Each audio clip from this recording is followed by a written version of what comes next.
nga po pala, ano balita sa interview sa'yo sa TV5 at anong update doon? Kamusta naman yung interview, Boss Mike? Gusto nila maging regular na ako dun eh.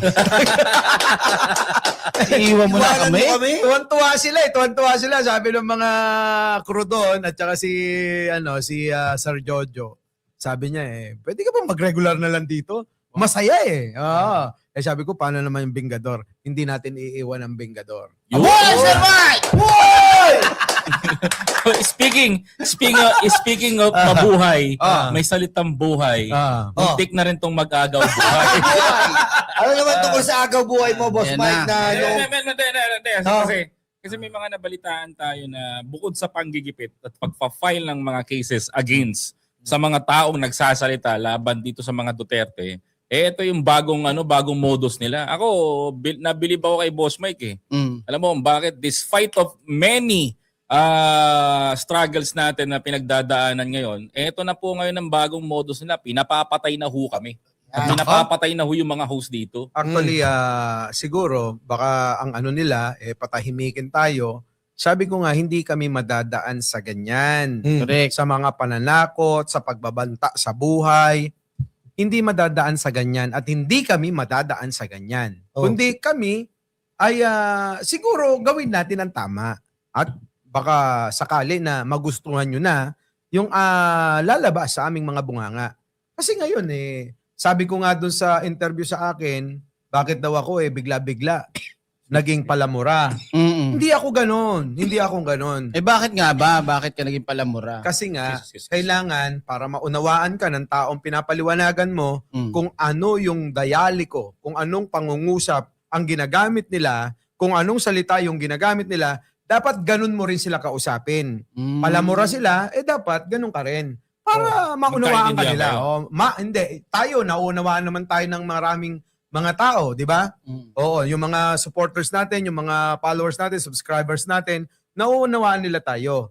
Pero yung iba, yung mga taong dapat na paliwanagan natin para ma-convert sila, yun. Ganun din dapat natin sila kausapin. Kasi yung mga GGS Mga GGS. Ay, hindi pala. Yung mga DDS, iba pala yung GGS. Yung mga DDS po kasi, kung murahin nila tayo, okay lang. Pati yung mga followers na pumapalakpak pag nagmumura. So pag nagmumura rin tayo, naiintindihan tayo nila. Kasi ganun sila pinalaki ng tatay nila.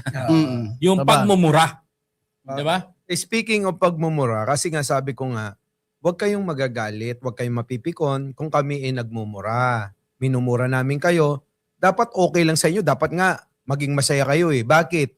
Dahil yun yung gawin ng mga idol nyo, di ba? So ibig nyo ba sabihin kapag ka ang Duterte nagmura, ibig sabihin nun, hallelujah? Kapag ka kami na ibig sabihin masama na? Mali yun. So dapat, maging maging Patas. patas sa pagtingin. Kung sino-sino. Ang dating parang sila lang yung anak ng Diyos, Parang ganun. Sila lang yung pwedeng tumira, sila lang pwedeng magmura, utang ina nyo. Kung murahin nga nila si Presidente Bongbong Marcos, grabe, wagas. Diba? Pero nung nakatikim ng mura sa Bengador, itong tatay nila at mga susunod nilang gustong maging Pangulo, nasaktan sila. Nag-iiyak sila dyan. At saka galit na gusto nang magpumatay ng tao. Diba? Pero tanong lang, Boss Mike, paano ka nga pala dinikitan nung na yun? Wasak daw kotse mo. Kasi maraming bago mo ikwento, marami talaga nag-aalala. Marami nag-PM sa akin all over the world. Nangyari sa pero alam mo, sinalba kita ron sinalba kita. Kung isipin mo maigi. Actually, gusto niya nang kunin yung sasakyan na ginamit ko. Di sana siya yung na-target. Sana yung baka hindi mo naisip yung mga dapat na naisip ko. Nasirang ka na. Direct Freddy. Ganito nangyari doon. Habang nagdadrive ako, kinatok yung pinto. Syempre tinted. Tapos medyo maulan pa, maambon-ambon. Madilim na ang palig. Pero syempre, nakatingin tayo sa galaw nila. Nung nakita ko yung nasa likuran, parang may huhugutin dito sa kanyang tiyan, banda. Parang may humuhugot. Kinaripas ko na. Kaya yung sasakyan, kahit na may mga barrier dyan, kahit may mga bakod-bakod na bakal dyan, okay lang. Narabas Sasakyan mo lang naman yan eh. Sinagasama na Grabe, talaga. no? Sinagasa mo na. Nakita mo naman litrato. Grabe yung grabe. sasakyan, grabe yung sasakyan. Pinakita ko nga eh. Hanga ako sa'yo, boss May, kasi yung mentalidad mo that time, yun agad yung naging action mo. Alin? Kasi kung tatanga-tanga ka, di ba? Yung iba dyan. Ibababa mo pa yung Baka pinto. mamalimos ka ba? Diba? May namamalimos bang malaki katawan? Kaya nga eh, kaya ako mag-iingat na ako ngayon. Yung motor ko na Mio, papabully-troop ko na. Para safe. Para safe talaga ako eh. Kasi nagkakabarila na po dito, nakakatakot na po. Siyempre po, 5 pamilya ko, 5 asawa ko, paano na yan? Paano ko masusuplayan niya kung wala na ako? Kaya lumaban po kayo ng patas. Di ba? Kami po dito, nagbibigay lang po kami ng mga kuro-kuro, palapalagay at mga guni-gunita para sa mga nangyayaring politikal ng bansa. Pero kayo, gusto nyo kaming mawala. What the F? Pero, Diba? pero alam mo, nagtataka ko. Kasi, kung mayroon mang dapat na number 1 na banatan sila, dapat kayong tatlo eh.